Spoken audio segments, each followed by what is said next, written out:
Sunny Castle Combe baking in midsummer sunshine. Round 8 of the TVR Tuscan Challenge sees Bobby Verdenroe, already several times a race winner in 1997, starting from pole position. Alongside him, mean, black and very keen indeed, Steve Guglielmi in car number 6. Jamie Campbell-Walters, one of the new stars of the circuit, is in 3rd place, but another rival, Grant Tromans, will not start this race, pulling off with problems after the warm-up lap.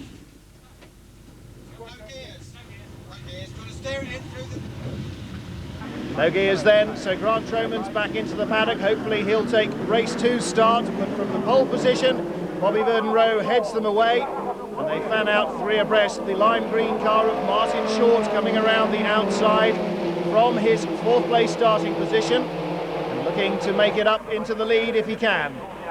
But it's a battle on the brakes between Bobby Verdenroe and Steve Guglielmi, who takes the lead. Field streaming through here in this ever popular TVR Tuscan series.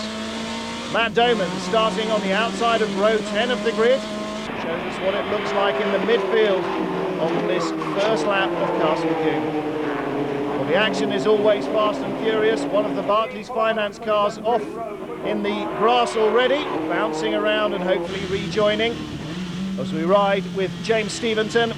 The number 9 machine comes back on. It's Gavin Cooper who's been grass cutting all the way down the straight. Through Tower they go, heading down towards the end of the first lap. And Steve Guglielmi leads it from Bobby Verdenroe with Martin Short in 3rd place. 75, Phil Hindley picks up a place there from Troy Dunlop with a brave move through Camp Corner. And right behind them is 55, Mark Preston in the yellow car, hounding around. So the Leeds trio battling for 1st place. And it's all very tight indeed through the top 6. There's the number 1, marking out the reigning champion Ian Flux. Disastrous time in qualifying saw him starting only 8th, and he's not being able to work very far up the grid from that starting position. Currently in 7th, just ahead of this fraught battle. Phil Hindley having left Troy Dunlop behind now, and a handout from Jamie Campbell-Walter. Jamie Campbell-Walter pulling off on only the 2nd lap. He was 3rd on the grid, so whatever mechanical problems he has got are clearly terminal. Ian Flux picks up another place, and so too does Bobby Verdenroe. The Arch Championship rivals both pick up a slot. Verdenroe into the lead. Ian Flux moves up into 6th place. Martin Short there running a little wide. Colin Blower having a look down the inside. There is Flux. Looks as though Colin Blower was having a sniff at Martin Short. He still is. Short's 3rd place very much under threat here. Martin Short, a very experienced racer. Colin Blower with even more miles at the wheels of these cars. And a little bit of gamesmanship going on there by Steve Guglielmi, now with the headlamps ablaze, trying to psych out Bobby Verdenroe. I think it'll take a little bit more than that. The experienced ex-single-seater man came into these cars 2 seasons ago and has really taken to them. Riding again with Matt Doman, heading down towards the start-finish line. We've come out of Tower, flat out through the kink, and then braking hard, changing down the gearbox for Camp Corner, hugging it tight, 2 wheels on the grass just ahead, a very neat line indeed. And in the barriers on the outside there, one of the Barclays cars, I don't believe it, Gavin Cooper's gone off again, but this time he's leaving about 1/3 of the length of his car behind. You can see the bodywork damage there, and whether that's damaged the back of the car or not, well, in terms of mechanical reliability, it's still got 4 wheels, even if it does look like a pickup truck. It continues, at least for the moment. Matt Doman now. Oh, Doman, I was just about to say, having a challenge, but he's not. Soaring around the gearbox for gears. Let's have a look now at how it all went wrong. Gavin Cooper battling his teammate Steve Hyde. Away she goes. There's no runoff area there if you're going in backwards. Just get 2 side wheels on the grass, you're right, but fully broadside like that. It looks like a Renault Spider racer now. Ian Flux, oh, makes a challenge for a position and runs all over the grass. Oh dear, not having a good time of it, nor is Troy Dunlop. Saw him having aggravation earlier, and he's spun there as well. So Bobby Verdenroe leads then. Heaven sent opportunity to try and claw back some of Ian Flux's championship lead. Here's Ian McKellar just ahead of Phil Hindley, and there is Flux in 7th place, and very, very sideways, number 55, Mark Preston. And just behind Flux, Rod Breton. He's already had to pass him once. Rod hanging on to the tail of the championship leader. Matt Doman coming down pit road and into retirement. Well, there is another race perhaps for him to have a chance in. And this battle continues. They've changed places. It's now Phil Hindley leading from Ian McKellar in 5th and 6th place. But here are the leaders. Bobby Verden-Rowe out on his own. Steve Guglielmi with Martin Short in close attendance. Oh dear, Phil Hindley goes into a spin. Does he hold it together? Just grazes the tyre wall. That was a narrow escape indeed. Ian Flux trying to pick up 5th place now. Ian McKellar lost momentum there, avoiding that accident. And Flux goes past as they crest the rise, outbreaks him into Quarry. Through comes Phil Hindley, just ahead of Martin Stewart. So Hindley has recovered. Well, they both had a very heart in their mouth moment there, I'm sure. Matt Doman returns to the track. Seems to be still having trouble selecting gears. So through goes Verden-Rowe. Guglielmi and Short together, 2nd and 3rd. And Short has thoroughly shaken off Colin Blower in 4th place. Able to concentrate now on maybe even picking up 2nd place before the end of this race. So perfect cornering attitude from Bobby Verden-Rowe. The other two come through, waggling the inside front wheel in the air as well. Oh dear, Matt Doman doesn't even make it back to the pits this time, so no chance for the crew to work on the car again before race 2. At least not during this race, they'll have to wait for the checkered flag. Through go the leaders, passing him. And Matt bails out. He'll need dragging back off to the pits. So valuable time being lost there, what a shame. Ian Flux locks up a brake. Oh dear, he's still fighting, isn't he? Because Ian McKellar won't give up. The bonnet may be flapping away in front of him, but that's not putting him off at all. The all-yellow car, Mark Preston, looking for a way past. Will Preston get by? McKellar says no. McKellar is right. Preston wagging the tail under power as he thunders out around the back of this Castle Combe circuit. Ian Flux, I'm sure, not happy with the race so far, but Bobby Verden-Rowe certainly will be, and delighted again to see the checkered flag. Verden-Rowe wins race 1 at Castle Combe by 2 seconds from Steve Guglielmi, Martin Short, Colin Blower, Ian Flux and Mark Preston winning the last lap sort out for 6th place.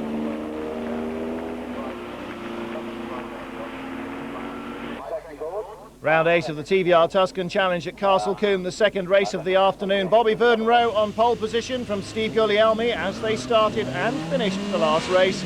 And Grant Tromans, who didn't even start the first race of the afternoon, does finally get away at the back of the grid. Around the outside, a very fast start from Colin Blower. They go 3 abreast again. James Stevenson, James Stevenson right behind a big blow-up in the first corner. And Stevenson dramatically blinded as oil or water or something was all over the camera lens and therefore all over his windscreen. Well, there is Stevenson with his hand out of the cockpit. And cars off everywhere. The field cut almost literally in half by somebody having a big engine blow-up in the first corner. This is Ian McKellar. He is just on the back of the leading group. And this is almost like the Tour de France. We've got a breakaway group and everyone else. There are the everyone else's, and you can see the filth on the windscreens. Number 3, it's Steve Cole.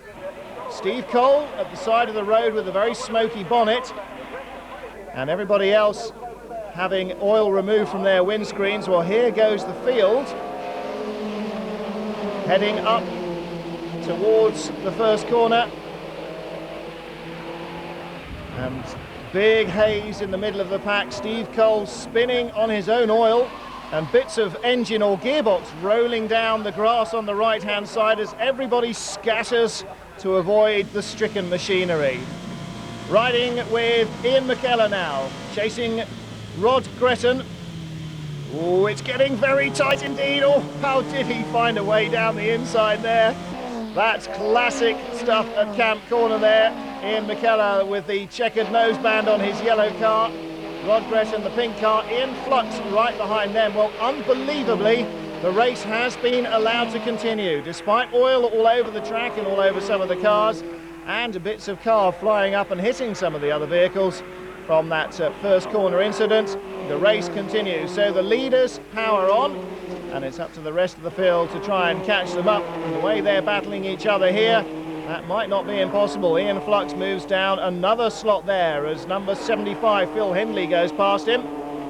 Grant Tromans circulating at the back of the pack. Oh dear, and just look at the sort of view that he must have. This is our view through the camera above his windscreen surround. Bobby Burden-Rowe in second place. Steve Guglielmi leads this race as he did race one. Burden-Rowe seems to be waving his hand out of the cockpit as they came past the start-finish line, but continues at speed unabated until he sees a red or yellow flag. There's no way he's going to give up, and a mistake by Guglielmi going into Quarry under braking allows Burden-Rowe to come alongside.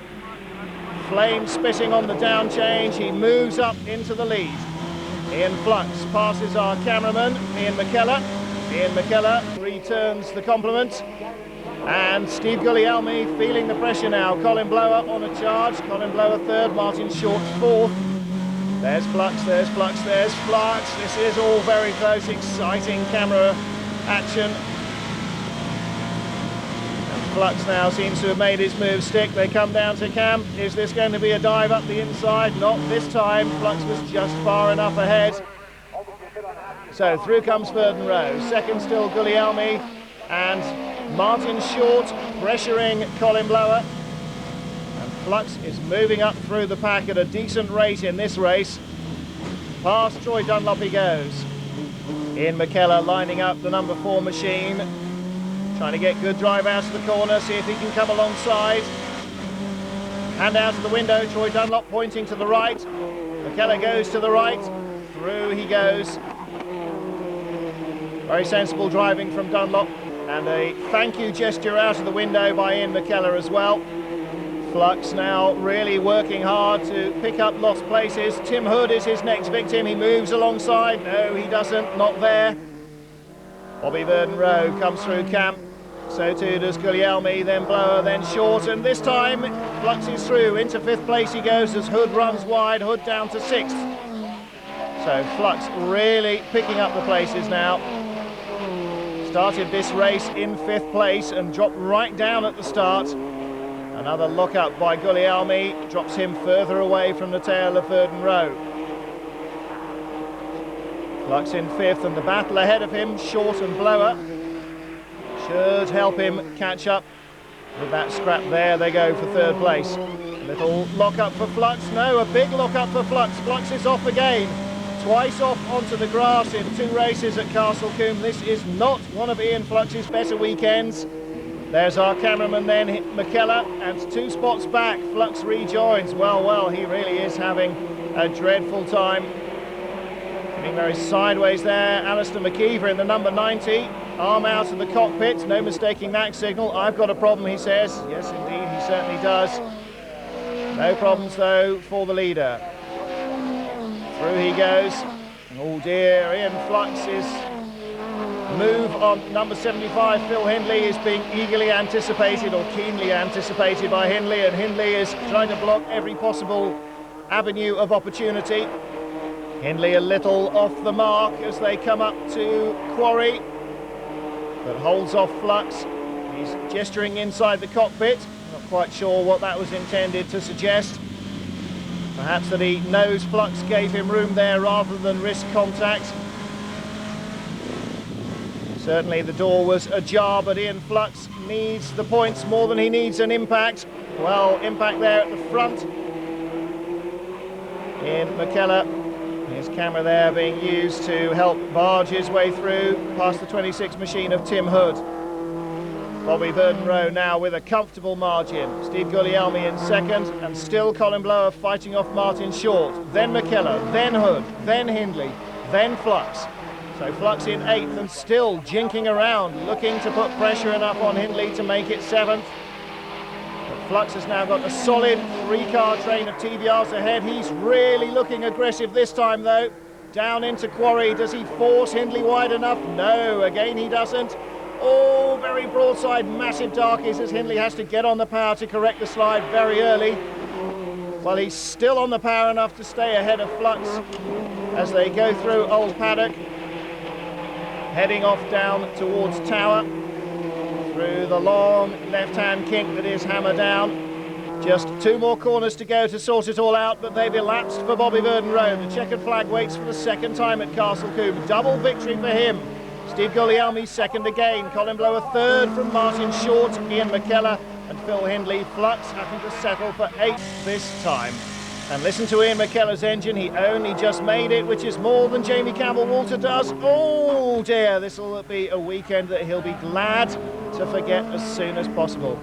Campbell-Walter, 1 retirement, 1 severe stuffing into the bank on the outside of camp and a limp across the line. Not a good one for young Jamie, but a delighted Bobby Verdon Rowe confirms his double race wins. And a good weekend as well for Steve Guglielmi, 2 seconds. Short and Blower sharing a 3rd and a 4th each. Another hat as well. Another hat for Bobby Verdon Rowe, and closing on Ian Flux, the championship leader. Fluxy? It's very nice not having any water. Croft in North Yorkshire, the home for round 9 of the TVR Tuscan Challenge, and round 9 comprising 3 separate races, all counting towards a percentage of the total points on offer. Bobby Verdon Rowe, the winner of the last round at Castle Combe, led the early running from Martin Short. These two lie 2nd and 3rd in the championship in that order. Ian Flux, the leader, just behind them on the road. Behind our cameraman, Steve Cole, a fierce battle between the number 14, Giles Cooper, and number 26, Tim Hood. Battling for 3rd place were Steve Guglielmi, Ian McKellar and Gavin Cooper, while behind them, Troy Dunlop held 6th from Phil Hindley and Matthew Kelly. This was the turning point in the battle for the lead though, Short diving down the inside, Verdon Rowe being forced out onto the gravel and onto the grass. As if it's not enough fun at building TVRs, chairman of the company Peter Wheeler pops out and races them occasionally. Steve Hyde is trying to get past him on this occasion. 2 wheels on the dirt is no way to slow down, as Steve Cole finds when he can't quite get ahead of Gavin Cooper and drops places in the resulting spin. Well, it seems that half the TVR factory is out. Ben Samuelson, the PR man, having one of his periodic races. Martin Short taking victory from Bobby Verdon Rowe with championship leader Flux in 4th. In race 2 it was Verdon Rowe from Short with McKellar, Campbell-Walter and Flux in close attendance. Smoke from Richard Martin's number 61 car, the legacy of an earlier incident, the body now rubbing on the tyre. But Steve Cole, despite his veteran experience, was in trouble in the back of the field. Spun round, number 55, Mark Preston, got hit very heavily by Troy Dunlop in the ensuing incident. Here Cole makes contact, around they go, and on the left of the picture, Dunlop has nowhere to go. So a red flag to stop the race meant a restart. And Bobby Verdon Rowe grabbing the lead from Short for the 2nd time of asking. Ian McKellar still in close attendance, and an early problem for Matthew Kelly. Behind the lead battle then, Ian McKellar leading Jamie Campbell-Walter. Number 9, Gavin Cooper ahead of Flux. The championship leader only in 6th place at this stage. Steve Cole was fortunate indeed to survive almost unscathed from the earlier incident. Continues in the middle of the pack, trying to pick up the places wherever he can. Ahead of him, number 10, Steve Hyde. Bobby Verdon Rowe determined this time to hold on from Martin Short. He was not very impressed by Short's overtaking manoeuvre in race 1. Steve Cole continues to pressure the drivers ahead. Steve Hyde, the number 10 machine, and the Dayglow Yellow 19 of Grant Tromans, first on the list. Down inside Hyde he goes, using all the curbs and most of the gravel on the inside to try and make the room. Cole picks up the place. 3rd and 4th, Ian McKellar and Jamie Campbell-Walter ahead of Gavin Cooper and Ian Flux. Flux using all the road and more in his efforts to get onto terms. Grant Tromans up ahead in the yellow machine, the next target for Steve Cole. And there is Peter Wheeler, the purple colours marking out the boss and his progress. Well, that will help Flux no end. Gavin Cooper under pressure, running out of road.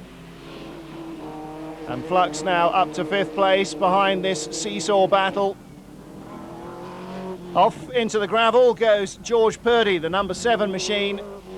And the rescue crews rush towards him as the battles continue down the field. Simon Flood, the number 60 machine, just on the boundaries of the top 10. Through come the leaders though. Verdon Rowe with Short, McKellar and Campbell Walter. Bobby Verdon Rowe determined to hold on this time to avenge his defeat at the hands of Martin Short in the first part of this race. Of course, all the points that they garner in all 3 races, if they finish them, will count towards the total for this 9th round of the championship. So some complicated mathematics created by Ben Samuelson, the PR man. I wonder how many points he'll score on his own slide rule by the end of it. Well, Martin Short under pressure now. Ian McKellar and Jamie Campbell-Walter much closer to him than he is to Bobby Verdon Rowe. And Verdon Rowe will be delighted with that, a chance to extend his lead. Steve Cole chasing after Grant Tromans. There's Cole. Behind him, the number 10 machine still. Steve Hyde hanging on in the hope of picking up a place. Peter Wheeler enjoying himself and still with some action ahead of him. Bit of a problem for Ben Samuelson if he ever closes up on the boss. What do? Rub his nose in it and overtake, or think about your future career and sit nicely behind him? Well, no problems.